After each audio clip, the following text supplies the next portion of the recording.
దేవుని సన్నిధానంలో ఆయన స్తుతిస్తూ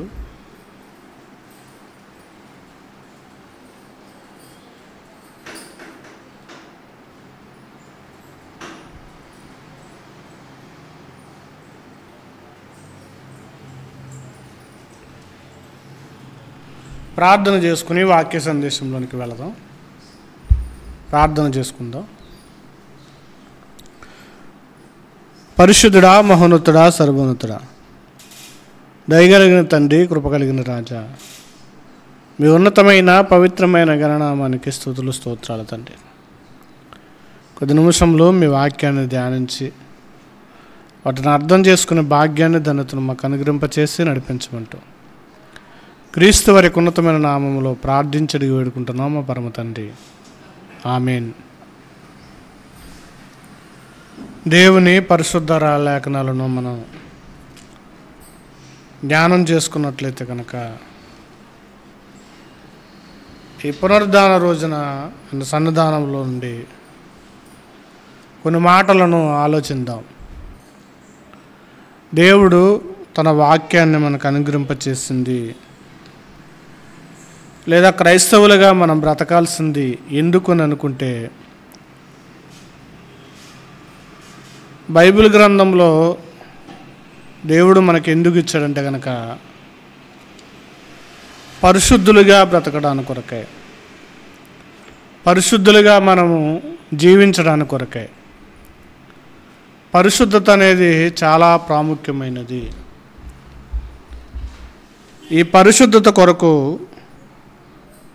దేవుడు తన గ్రంథంలో చెప్పబడిన మాటలను మనము తూచా తప్పకుండా పాటించాలని. కానీ ఈరోజు ఈ పవిత్రత, పరిశుద్ధత అనే దాని మీద ఈరోజు క్రైస్తవ సమాజానికి అలవాటు అనేది చేయట్లేదు. కనుమరుగిపోయింది క్రైస్తవ జీవితంలో పవిత్రత అనేది. పవిత్రత అనేది పోయి ఏవేవో కొత్త కొత్త ఆచరణలు, కొత్త కొత్త ఆలోచనలు, కొత్త కొత్త సిద్ధాంతాలు, కొత్త కొత్త పద్ధతులన్నీ కూడా ఏమైనాయంటే సంఘాల్లోనికి వచ్చేసినాయి అన్నమాట. ఒకప్పుడు క్రైస్తవులు జీవించే జీవితం వేరు, ఇప్పుడు సంఘాల్లో క్రైస్తవులు జీవించే జీవితం వేరు. ఒకప్పుడు శ్రమానుభవం, కష్టము, త్యాగము, పవిత్రత, భక్తి అనేది మాత్రమే చూపించడానికి ప్రయాసపడేవారు. కానీ ఈరోజు భక్తి కంటే ఎక్కువగా భక్తిహీనతను ఎక్కువ ప్రదర్శించేవారు ఎక్కువైపోయారు. ఒకప్పుడు పవిత్రత అనే దానికోసం చాలా పాటుపడేవారు, కష్టపడేవారు. ప్రభువు నన్ను మెచ్చుకుంటాడో లేదో, ప్రభు దగ్గరికి నేను చేరతానో లేదో, యేసుక్రీస్తు వారిని అంగీకరిస్తారో లేదో, నేను నా జీవిత గమ్యాన్ని ఆయన కొరకు జీవించాలనక తాపత్రయతతో జీవించేవారు. కానీ ఈరోజు లోకంలో ఉన్న ప్రతి దాన్ని కూడా ఏం చేస్తున్నారంటే కనుక అలవాటు చేసుకుంటున్నారు. అందుకే బైబిల్ గ్రంథంలో కొన్ని విషయాలను మనం చూసి ఈరోజు మన జీవితాన్ని ఇలా ఉంచుకోగలిగితే కనుక, వేటిని విడిచిపెట్టి మన జీవితాలు దేవుడు ఎలా ఉండమన్నాడని కొన్ని పరిస్థితులు మనం చూడగలిగితే కనుక, పాత నిబంధనలో అపవిత్రులు అనడానికి కొన్ని సందర్భాలు ఉన్నవి. అపవిత్రులు అనడానికి. కానీ ఒక సందర్భాన్ని చూసినట్లయితే కనుక అపవిత్రులు, అపవిత్రత, ఈ అపవిత్రత గురించి ఒకసారి చూడగలిగితే కనుక లేవీకాండం 13వ అధ్యాయము, లేవీకాండం 13వ అధ్యాయము 14వ వచనం, 14వ వచనం. అయితే 45వ వచనం, 45వ వచనం. ఆ పొడగల కుష్ఠిరోగి వస్త్రములను సింపివేయవలను, వాడు తల విరియబోసుకునవలను, వాడు తన పై పెదవిని కప్పుకొని అపవిత్రుడును అని బిగ్గరగా పలకవలను. ఆ పొడవానికి కలిగిన దినములన్నీ వాడు అపవిత్రుడై ఉండును. వాడు అపవిత్రుడు గనుక ప్రత్యేకముగా నివసింపవలను. వాని నివాసము పాళెమునకు వెలుపల ఉండవలను అంటున్నాడు. ఆనాటి దినాలలో దేవుని సంఘ నియమావళిలో లేదా పరిశుద్ధ సన్నిధిలో కూడుకోవడానికి ఎవరికి చోటు లేదంటే కనుక అపవిత్రులకు. ఎవరు ఈ అపవిత్రులు అంటే కనుక కుష్టి వ్యాధి కలిగిన వారు అని రాయబడుతుంది. కుష్టి వ్యాధి కలిగిన వాడు సమాజ మందిరములోనికి ఏం చేయకూడదంటే అడుగు పెట్టకూడదు. ఆ కుష్టి వచ్చిన వాడు ఏం చేయకూడదంటే కనుక దాచుకోకూడదు. ఆ కుష్టి అనేది అప్పుడు శరీరానికి వస్తున్న ఆ కుష్టి వ్యాధి అనేది వాని జీవితానికి ఎలా ఉండేదంటే అపవిత్రమైనదిగా ఉండేది. ఆ రోజుల్లో కుష్టి వ్యాధి అపవిత్రమైనదిగా దేవుడు ఎందుకు పరిగణించాడు? కుష్టి వ్యాధి అనేది ఒక రోగం కదా అని అనుకుంటే కనుక అప్పటి ఉన్న కాలాలకు అది రోగమే. కానీ ఆ వ్యాధి కలిగిన వాడు సమాజంలో కనుక తిరిగితే కనుక మరొకడికి ఆ వ్యాధి అనేది అంటుకోకుండా ఉండాలని, ఆ వ్యాధి ప్రబలకూడదని కుష్టి వ్యాధి కలిగిన వారిని ఒక ప్లేస్ అనేది ఉంచేవారు, ఒక చోట ఉంచేవారు. వాళ్ళని అపవిత్రులుగా దేవుడు ఏం చేశాడంటే పరిగణించాడు. చూడండి, మొన్నటి వరకు కూడా కరోనా అనే వ్యాధి వచ్చింది. కరోనా లక్షణాలు ఉన్న వాడిని ఏం చేసేవారంటే కనుక ప్రత్యేకంగా ఉండాలి, క్వారంటైన్లో ఉంచేవారు. అంటే క్వారంటైన్లో ఉంటే కనుక అతడు సేఫ్గా ఉంటాడు, మరొకరికి అతని ద్వారా వచ్చే ఆ వైరస్ అనేది వ్యాప్తి చెందకుండా ఉండడానికి కొరకు క్వారంటైన్లో ఉంచేవారు.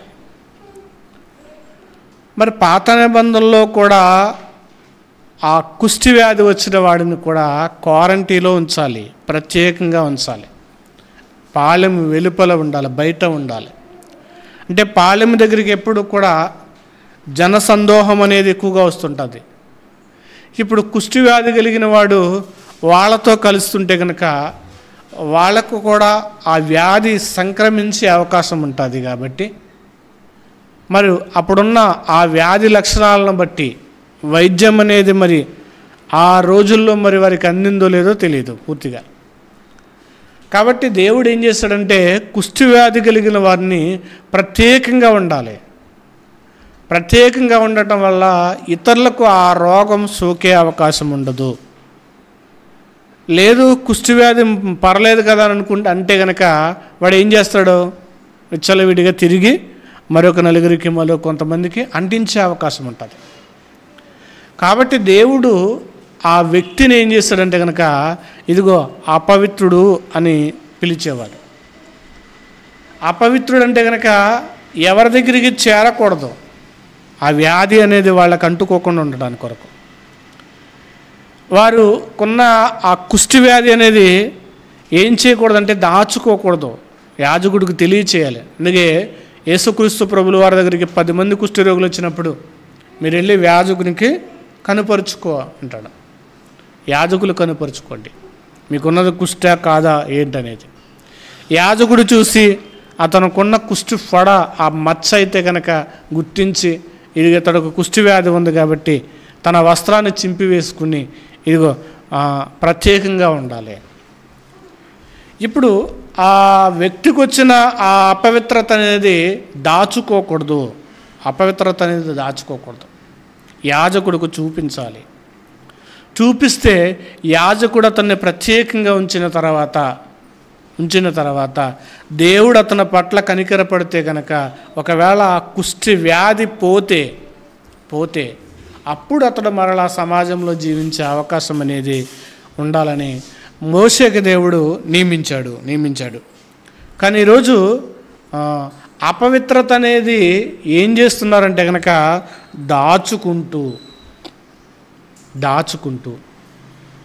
అపవిత్రత అనేది దాచుకుని పరిశుద్ధులుగా ఏమవుతున్నారంటే ఫీల్ అవుతున్నారు.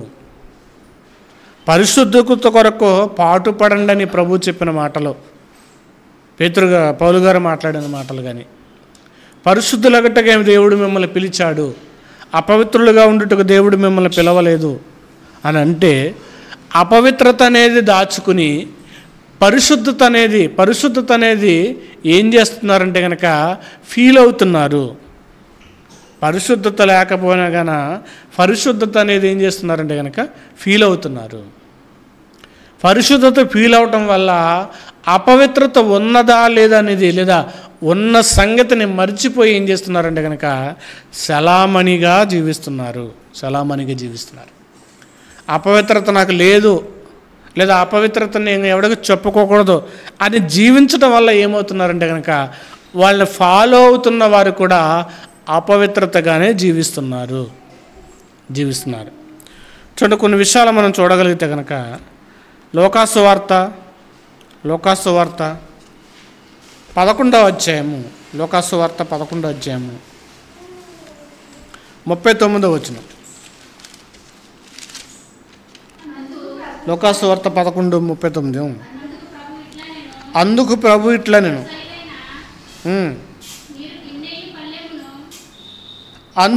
ఇట్లా నేను పరిచయులైన మీరు గిన్నెయు పళ్ళెమును వెలుపల శుద్ధి చేదురు కానీ మీ అంతరంగము దోపుతోనూ చెడుతనముతోనూ నిండి ఉన్నది అంటున్నాడు. చూడండి, అంటే పళ్ళెము వెలుపల శుద్ధి చేస్తున్నారు. అంటే ఈరోజు మన యొక్క బాహ్యాన్ని శుద్ధి చేసుకోవడమే మాత్రమే కనబడుతుంది, కానీ లోపల అనే దాన్ని శుద్ధి చేయడం అనేది పక్కన పెట్టేస్తామంట. ఆ రోజు పరిచయులు కూడా అలాగే ఉన్నారంట. ఏం చేసేవారంటే కనుక పళ్ళెములు తలతలా మెరవాలి, యాజక నియమములో ఉన్న ఆ పళ్ళెలు కానీ ఆ మందిరములో ఉన్న సేవా వస్తువులు కానీ తలతల మెరవాలి. దానికోసమే వాళ్ళు ఏం చేసేవారంటే కనుక ఎక్కువ పనినిచ్చేవారు, లేదా ఎక్కువ కష్టపడేవారంట. దానికోసం ఎక్కువ సమయాన్ని కేటాయించేవారంట. కనుక వెలుపల మాత్రం శుభ్రంగా ఉండాలి, వెలుపల బాగుండాలి. ఎక్కడికన్నా బయటికి వెళ్ళొస్తే కనుక నీళ్లు చల్లుకోవడం అలవాటు వాళ్ళకి. ఇలా శుద్ధి విషయంలో వెలుపల కనబడే విషయంలో వారు జాగ్రత్తగా ఉన్నారంట, వెలుపల శుద్ధి చేసే విషయంలో. మరి లోనున్నది మాత్రం ఏం చేసేవారంటే పక్కన పెట్టేసేవారు. లోనున్న సంగతి ఏంటి, లోనున్న అంతరంగం సంగతి ఏంటి, లోనున్న అపవిత్రత సంగతి ఏంటి? లోపలన్న అపవిత్రత అనేది ఏమవుతుందంటే కనుక కనుమరుగైపోతుంది, కనబడట్లేదు.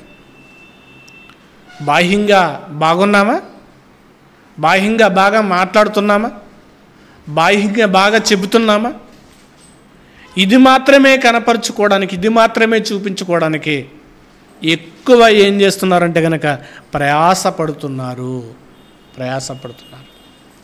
మరి లోపలున్న సంగతి ఏమిటి? ఇంకా కొన్ని విషయాలు మనం చూడగలిగితే కనుక కీర్తనల గ్రంథము 106వ అధ్యాయము,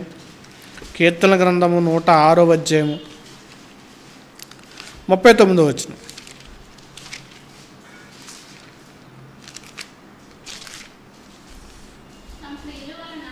తమ క్రియల వలన వారు అపవిత్రులైరి, తమ నడవడిలో వ్యభిచారించు వారైరి అంటున్నారు. అంటే తమ క్రియల వలన అపవిత్రులైరంట. క్రియలలో ఏముందంటే కనుక అపవిత్రత ఉన్నది, కానీ బయటికి కనబడే విషయంలో మాత్రము పరిశుద్ధులుగా తెల్లటి బట్టలు ధరించి సంత వీధిలో కనబడిన వారందరికీ కూడా వందనములు తెలియజేస్తూ, నేను పరిశుద్ధుడిగా ఉన్నాను అనే బాహ్య సౌందర్యం కొరకు లేదా బాహ్యంగా కనబడడానికి మాత్రమే ప్రయత్నించేవారు ఎక్కువగా ఉన్నారు, కానీ లోనున్న అపవిత్రతను గుర్తించట్లేదు. వారి క్రియలు అపవిత్రమైనవిగా ఉన్నవి. తమ క్రియల వలన వారు అపవిత్రులైరి, క్రియల వలన అపవిత్రులైరి. ఈరోజు ఏదో చేస్తే గనక పరిశుద్ధత అనుకుంటున్నారు, కానీ క్రియలనేమి మాత్రము పక్కన పెట్టేశారు, క్రియలను పట్టించుకోవట్లేదు.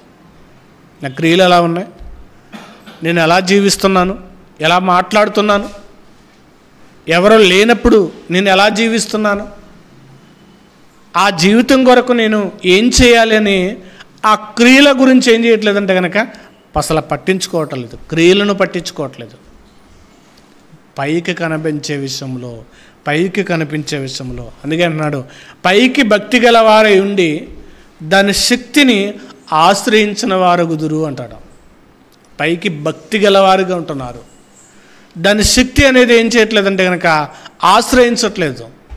దేవుని శక్తికి ఏమవట్లేదంటే కనుక లోబడట్లేదు. నాకు ఆ శక్తి కావాలని ఏం చేయట్లేదంటే ఆశ్రయించట్లే, వేడుకోవట్లే, శక్తిని వేడుకోవట్లే. ఏం చేస్తున్నారంటే కనుక క్రియలు అపవిత్రముగా ఉన్నవి. అందుకే యెషయా గ్రంథం 64 వచనం, యెషయా గ్రంథం 64 అధ్యాయం 6 వచనం,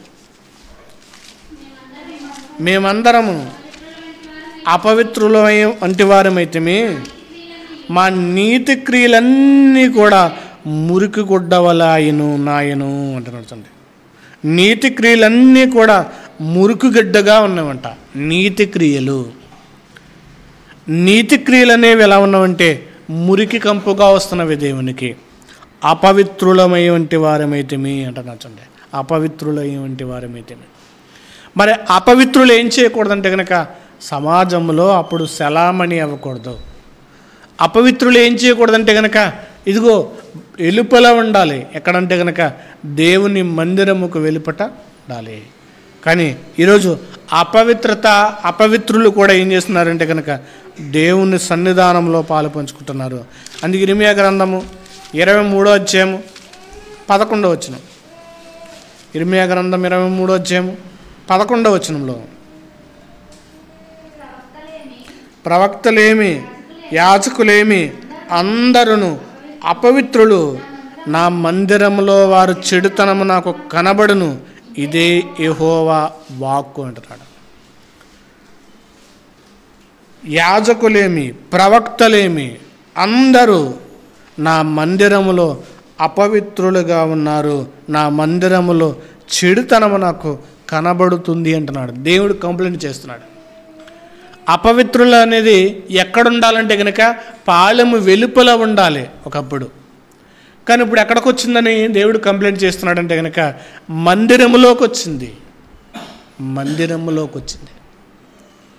అపవిత్రతతో ప్రసంగాలు చేయటం, అపవిత్రతతో జీవితాన్ని గడపటం, అపవిత్రతతో జీవితాలు ఏం చేస్తున్నారంటే కనుక ఇదిగో పైకి కనిపించేవారిగా మాత్రమే ఉంటున్నారు.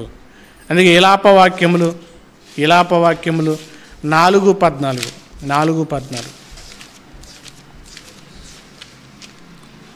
ఇలాపవాక్యములు 4:14 వచ్చినప్పుడు, జనులు వీధుల్లో అందుల వలె తిరుగులాడుదురు, వారు రక్తము వంటిన అపరాధులు, ఎవరు వారి వస్త్రములను ముట్టకూడదు అంటున్నారు. జనులలో ఎలా ఉన్నారంటే కనుక జనులలో వీధుల్లో అందుల వలె తిరుగులాడుతారు. ఈరోజు సమాజంలో తిరుగుతున్న బోధకులందరూ కూడా ఎలా ఉన్నారంటే కనుక అందులుగా ఉన్నారు.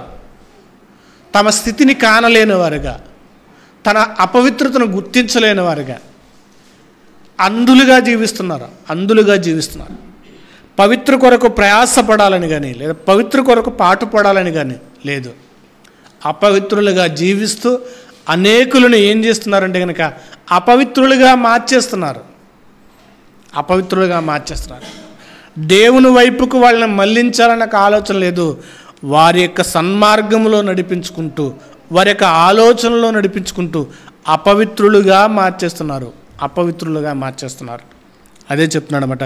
జను వీధుల్లో అందుల వలె అందులుగా తిరుగుతున్నారు. సత్యాన్ని గ్రహించటలేదు, దేవునికి లోబడటలేదు, దేవుని పట్ల విధేయతను కూడా ఏం చేయట్లేదంటే కనపరచట్లేదు. దేవుని పట్ల విధేయతను కూడా కనపరచట్లే. ఈరోజున్న సమాజంలో ఉన్న బోధకులు చేసిన తప్పును కూడా ఏం చేస్తున్నారంటే సమర్థించుకోవడానికి మాత్రమే ప్రయత్నం చేస్తున్నారు. చేసిన పొరపాటును కూడా గుర్తించలేని వారుగా ఉన్నారు. ఇంకా ఈ అపవిత్రులుగా ఉండకుండా ఎలా ఉండాలంటే కనుక, అపవిత్రతను గుర్తించాలంటే కనుక ఏం చేయాలంటే కనుక ఒక ఆయన మనం చూడగలిగితే కనుక యెషయా గ్రంథము 6వ అధ్యాయం 5వ వచనంలో చూడగలిగితే కనుక యెషయా గ్రంథం 6వ అధ్యాయం 5వ వచనంలో అపవిత్రులు కాకుండాటకు ఏం చేయాలంటే కనుక ఇక్కడ చెప్తున్నాడు, అయ్యో నేను అపవిత్రమైన పెదవులు గలవాడును, అపవిత్రమైన పెదవులు గల జనుల మధ్య నివసించువాడును, నేను నశించుదని రాజు సైన్యములకు అధిపతికి యెహోవా నేను కన్నులారా చూసుననుకుంటేను అంటాను. చూడండి, ఇక్కడ యెషయా గారుకు ఒక మాట కనబడుతుంది. ఏంటంటే కనుక నేను అపవిత్రమైన పెదవులు గలవాడును. ఎప్పుడు ఈ మాట ఆయన జ్ఞాపకం వచ్చిందంటే కనుక, అపవిత్రుడనని ఎప్పుడైనా గుర్తించాడంటే కనుక, అపవిత్రుడనని ఎప్పుడు గుర్తించాడంటే ఆయనకి కలిగిన ఒక దర్శనాన్ని బట్టి, ఆయన చూస్తున్న ఒక దర్శనాన్ని బట్టి అక్కడ దేవుని యొక్క ఉన్నత స్థితిని ఆయన జ్ఞాపకం చేసుకున్నప్పుడు, దేవుని యొక్క ఆ మహోన్నతమైన ఆ స్థానాన్ని జ్ఞాపకం చేసుకున్నప్పుడు యెషయా గారికి ఏం గుర్తుకొచ్చిందంటే నేను అపవిత్రమైన పెదవులు గలవాడును. మొట్టమొదటిగా అతను గుర్తొచ్చింది, అతను గుర్తించుకున్నాడు, నేను అపవిత్రమైన పెదవులు గలవాడును, అపవిత్రమైన జనుల మధ్య ఏం చేస్తున్నానంటే కనుక నివసించువాడను అనినప్పుడు దేవదూత ఆయన దగ్గరకు వచ్చి ఆయన పెదవులు ఏం చేస్తుంటే కనుక కాల్చినప్పుడు దేవుని సువార్తను చెప్పడానికి, ప్రజలను రక్షించడానికి ముందుకు వెళ్ళినట్టుగా యెషయా గారు మనకు కనబడుతుంది. ఎప్పుడు అంటే కనుక ఆయనలో ఉన్న అపవిత్రత పోయినప్పుడు యెషయా గారు తనకున్న అపవిత్రతను దేవుని దగ్గర ఏం చేస్తున్నాడంటే ఒప్పుకుంటున్నాడు, నేను అపవిత్రుడను. కానీ ఈరోజు అపవిత్రతను ఒప్పుకోవట్లేదు, కప్పుకుంటున్నారు. అపవిత్రతను అనేది ఏం చేస్తున్నారంటే కనుక కప్పుకుని ఏం చేస్తున్నారంటే పవిత్రులుగా సెలామణి అవుతున్నారు, పవిత్రులుగా జీవిస్తున్నామని అనుకుంటున్నారు. అపవిత్రత అనేది పక్కన పెట్టేశారు. అందుకే దానియేలు గ్రంథంలో మనం చూడగలిగితే కనుక వాళ్ళు తీసుకున్న నిర్ణయాన్ని బట్టి మనం చూస్తే కనుక దానియేలు గ్రంథం మొదటి అధ్యాయం 8వ వచనంలో మనం చూడగలిగితే కనుక 8వ వచనంలో చూడగలిగితే కనుక రాజు భుజించు భోజనమును పానము చేయి ద్రాక్షారసమును పుచ్చుకొని తమను అపవిత్రపరుచుకొనకూడదని దేనివల్ల అంటే ఆహారం వల్ల కూడా మేము అపవిత్రం అవ్వకూడదు. బానిసలుగా వెళ్ళారు వాళ్ళు, దానియేలు, షద్రక్, మేషక్. వాళ్ళు బానిసలుగా వెళ్ళినప్పుడు అక్కడ ఏది దొరికితే అది తినాలి. ఈరోజు రాజా మాకు ఇది పెట్టావు చాలు అనుకోవాలి. కానీ అపవిత్రత విషయంలో ఆహారాన్ని కూడా వాళ్ళు ఏం చేస్తారంటే దూరం పెట్టేస్తారు. ఇది మనకు అపవిత్రత తెస్తుంది అనుకుంటే కనుక అది మనకు దేవునికి దూరంగానే ఉంచాలి. ఇది మనం చేస్తే దేవునికి మనల్ని అపవిత్రులుగా చేస్తుంది. ఇది నేను చూస్తే నేను దేవునికి అపవిత్రుడని అవుతాను అని అనుకుంటే కనుక దాన్ని ఏం చేయాలంటే కనుక పక్కన పెట్టాలి, దాన్ని స్వీకరించకూడదు. దాన్ని ముట్టుకోకూడదు కూడా. ఇక్కడ దానియేలు అంటున్నాడు, రాజు పెట్టు భోజనం వల్ల మేము అపవిత్రులం అవుతాం.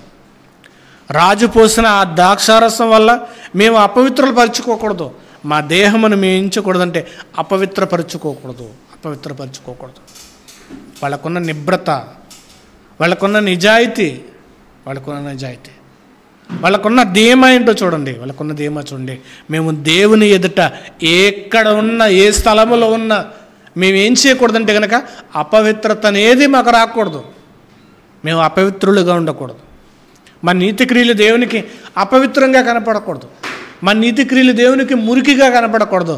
దేవుడు మమ్మల్ని చూసినప్పుడు ప్రశస్తమైన వస్త్రము ధరించుకున్న వారిగా కనపడాలి. మేము దేవునికి కనబడినప్పుడు నీతిక్రియలు జరిగించు వారంగా మేము కనబడాలి. అక్కడ యెషయా గారు దేవుని ముందు కనబడగానే, దేవుని ముందుకు రాగానే, దేవుని సింహాసనం గుర్తుకు రాగానే అమ్మో నేను అపవిత్రుడనని గుర్తించాడు. నేను అపవిత్రమైన పెదవులు గలవాడు. అపవిత్రుల యొక్క జనుల మధ్యలో నేను ఏం చేస్తున్నానంటే కనుక నివసించుచున్నాను అంటున్నాడు. ఇప్పుడున్న రోజుల్లో అయితే కనుక, ఇప్పుడున్న కాలంలో అయితే కనుక ఇదిగో దేవుడు చేసే ప్రతీది కూడా మంచిదే అని కొన్ని నియమాల విషయంలో తిని అపవిత్రులుగా జీవించేవారు కూడా ఉన్నారు. కానీ దేవుడు చెప్పినది ఒక మాటనే పట్టించుకుంటున్నారు, కానీ రెండో మాటను ఏం చేయకూడదంటే పక్కన పెట్టేస్తున్నారు. బైబిల్ గ్రంథంలో చెప్పిన రెండు మాటలు కూడా బ్యాలెన్స్గా ఉండాలి. ఒక మాటను తీసుకుని ఒక మాట వదిలేయమని దేవుడు ఎక్కడా కూడా చెప్పలేదు. ఒక మాటను తీసుకుని మరొక మాట వదిలేయమలేదు. రెండిటినీ కూడా ఏం చేయాలంటే కనుక బైబిల్ గ్రంథంలో చెప్పిన మాటలో బ్యాలెన్స్ చేయాలి. అందుకే యేసుక్రీస్తు వారు చెప్పిన ఒక మాటను మీకు జ్ఞాపకం చేస్తాను. మార్కు సువార్త 7వ అధ్యాయము.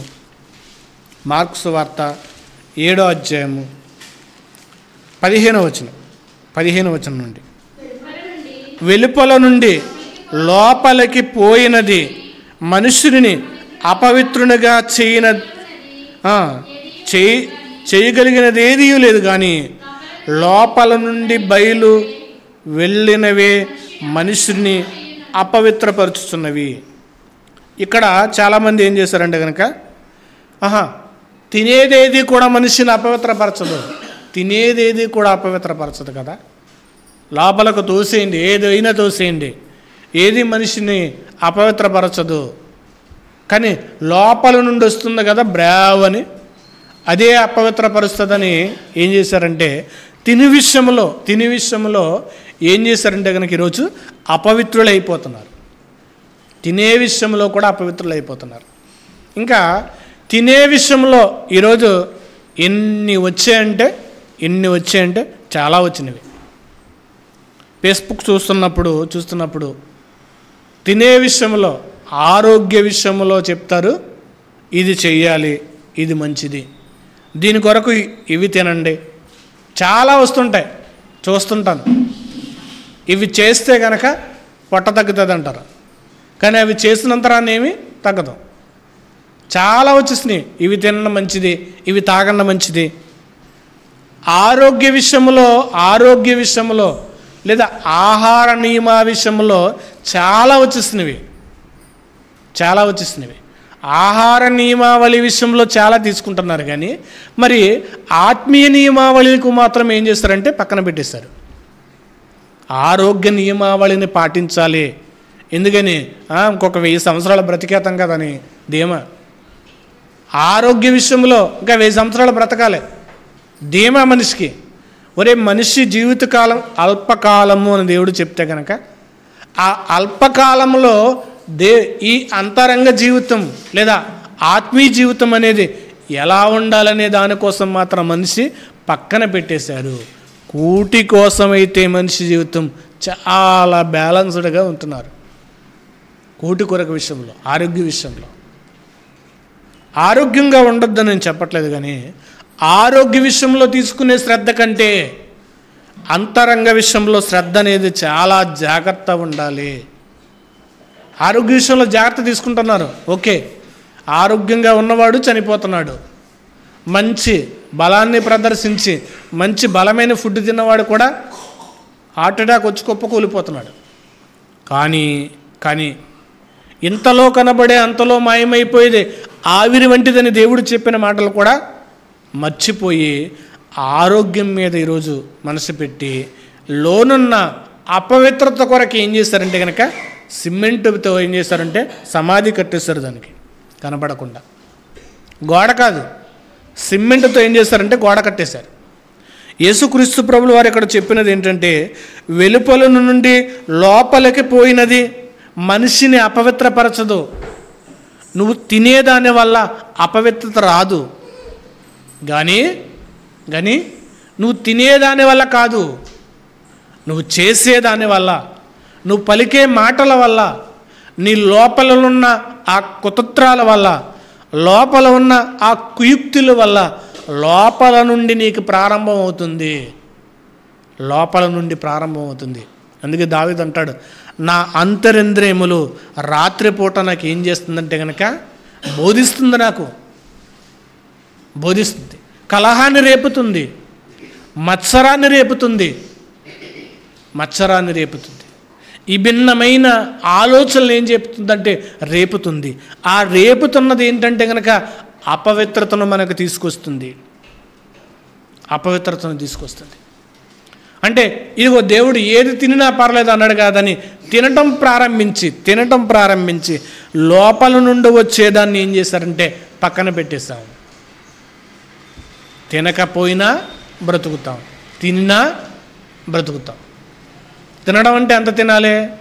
ఆకలి వేసినప్పుడు తినాలి, కడుపు నిండడానికి. అది తినడం కూర్చుంటే కనుక మరి అనారోగ్యం. ఆకలి వేసినప్పుడు తినడానికి, లేదా ఆకలి వేసినప్పుడు అంత ఆకలిని అణుచుకోవడానికి, దేవుడు ఆకలి అణుచుకోవడానికి ఆహారాన్ని పెట్టాడు కాబట్టి తినాలి. కానీ దానికంటే ప్రాముఖ్యమైనది ఏమన్నాడంటే, లోపల నుండి బయలు వెళ్ళినవే మనుషుని అపవిత్రునిగా చేయుచున్నవి. ఆరోగ్యంగా ఉండడానికి ఏం చేయాలంటే కనుక ఇదిగో సోషల్ మీడియాలో ఎన్నో వస్తున్నాయి. ఇది చేయండి ఆరోగ్యంగా ఉంటారు, ఇది తినండి ఆరోగ్యంగా ఉంటారు, ఇవి తాగండి ఆరోగ్యంగా ఉంటారు, ఇవి తాగండి. ఒకట కాదు కోట్ల ఆలోచనలు చెప్తున్నారు. మరి అంతరంగాన్ని శుద్ధి చేసుకోవడానికి ఏం చేయాలి? మరి అంతరంగంలో ఉన్న ఆలోచనలు పసిగట్టడానికి ఏం చేయాలి? మన జీవితం అపవిత్రతగా ఉండడానికి ఏం చేయాలి? అపవిత్ర పాలవుకోకుండా ఉండడానికి ఏం చేయాలి? దీని మీద మనిషి ఆలోచన అనేది లేదు. కోటి కోసం అనేది కోటి విద్యలు వచ్చినవి. మరి ఆ కూటి కోసము బ్రతుకుతున్న ఈ జీవితంలో ఆ కూటిని తింటూ కూడా కాలం వెళ్ళబుస్తే కనుక, చనిపోతే కనుక ఈ అంతరంగ జీవితం పరిస్థితి ఏంటి అనే ఆలోచన మాత్రము పక్కన పెట్టేశాం. అదిగంటున్నాడు, లోపల నుండి వెళ్ళినవే మనుషుని అపవిత్రపరుచుతున్నది. లోపల నుండి వచ్చేది మనిషిని అపవిత్రపరుస్తుంది. ఒకప్పుడైతే కనుక అతడికి బయటికి కనబడించే ఆ కుష్టి వ్యాధి మాత్రమే వాడిని అపవిత్రునిగా చూపించేది సమాజానికి. బయట కనిపించేది వాడిని అపవిత్రునిగా చూపించేది. కానీ ఈరోజు కనిపించేది కాదని యేసుక్రీస్తు వారు చెప్తున్నారు. నీ అపవిత్రత ఎదుటివాడికి కనిపించదు, నీ అపవిత్రత నీ పక్కవాడికి తెలియదు. నీ అపవిత్రత అనేది ఎలా ఉందంటే లోపలే గూడు కట్టుకుని అది తయారయ్యి బయటకు వస్తుంది. ఈరోజు మానభంగాలు ఎలా జరుగుతున్నాయి? అపవిత్రత వలన. చెడు అనేది ఎలా జరుగుతుంది? అపవిత్రత వలన. ఈ అపవిత్రత అనేది ఎక్కడ ప్రారంభమవుతుందంటే లోపల ప్రారంభమవుతుంది. అందుకే యేసుక్రీస్తు వారు వ్యభిచారం చేసిన వాడు కాదు, ఇదిగో ఆలోచన వచ్చిన వాడు కూడా అప్పుడే ఆమె యందు వ్యభిచారి అగును అన్నాడు. ఆలోచన. ఒకప్పుడు ధర్మశాస్త్రం ప్రకారంగా వ్యభిచారమందు పట్టబడిన వారిని మాత్రం రాళ్లతో కొట్టి చంపాలి. ఇప్పుడు కనబడాలి, పట్టుకోవాలి, చూడాలి. కానీ కనబడకోకుండా చేసేసేది ఏంటంటే కనుక ఆలోచన. అందుకే మనిషి ఆలోచనకి స్క్రీన్ ఇస్తే కనుక ఎలా ఉంటుందంటే కనుక చాలా భయంకరంగా ఉంటుంది. ఈరోజు సీసీ కెమెరాలు అని ఉన్నాయి. షాపింగ్ మాల్లో చాలా చోట్ల ప్రతి చిల్లర కొట్టుకాడ కూడా సీసీ కెమెరా పెట్టారు. అంటే వాళ్ళు చేసేది ఏం చేస్తున్నారంటే బయటపడుతుంది. వాళ్ళు చేసే దొంగతనం, వాళ్ళు చేసే పనులన్నీ కూడా ఆ సీసీ కెమెరాలో కనబడుతున్నాయి. అలా మన అంతరంగానికి కూడా ఒక సీసీ కెమెరా పెడితే కనుక చాలా నీచంగా ఉంటుంది. మనకే అసహ్యం వేసే ఆలోచనలన్నీ కూడా ఆ తెర మీదకి వస్తుంటాయి. ఇప్పుడు ఏం చేయమంటాడంటే ఆ అపవిత్రత అనేది దేవుని ముందు నిలబడేటప్పుడు కనబడకూడదు. ఆ అపవిత్రత అనేది దేవుని ముందు కనబడకూడదంటే కనుక ఇదిగో సిలువలో యేసుక్రీస్తు వారి కాచిన ఆ రక్తము ముందు ఏం చేయాలంటే కనుక నీ అపవిత్రత కొరకు ఏం చేయాలంటే ఏడవాలి. ఇప్పుడు యెషయా గారు చేస్తున్నారు, నేను అపవిత్రమైన పెదవులు గలవాడును, ఇదిగో నేను ఆహారం వల్ల కూడా అపవిత్రుడిగా అవను అంటున్నాడు. దానియేలు గారు, నేను ఆహారం వల్ల కూడా అపవిత్రుడే కాకూడదు, ఇదిగో నా పెదాలే అపవిత్రముగా ఉన్నవి, అపవిత్ర పెదవులు కలిగిన జనుల మధ్య నివసిస్తున్నాను అంటున్నాడు. అపవిత్రమైన పెదవులు గల వారి మధ్య నివసిస్తున్నాను. నా అపవిత్రతను ఏం చేయాలంటే కనుక గుర్తించి దాన్ని ఏం చేయాలంటే కనుక ఆయన దగ్గర ఏం చేయాలంటే కనుక ఏడ్చి దాన్ని ఏం చేయాలంటే విడిచిపెట్టాలి. ఇంకా చివరిగా హెబ్రీయులకు రాసిన పత్రిక 12వ అధ్యాయం 15వ వచనం. హెబ్రీయులకు రాసిన పత్రిక 12వ అధ్యాయము 15వ వచనం.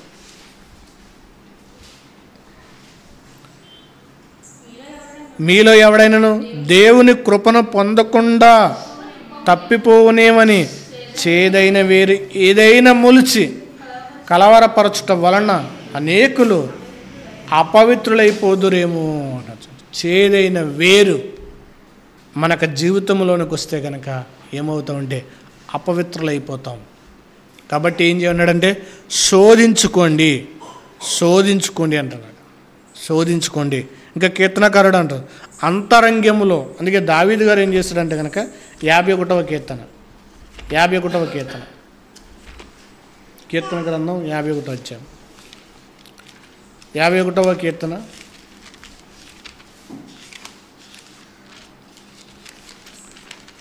51:6వ వచనంలో నీవు అంతరంగములో సత్యమును కోరుచున్నావు. దేవుడు అంతరంగంలో అపవిత్రతను కోరట్ల, సత్యాన్ని కోరుతున్నాడు.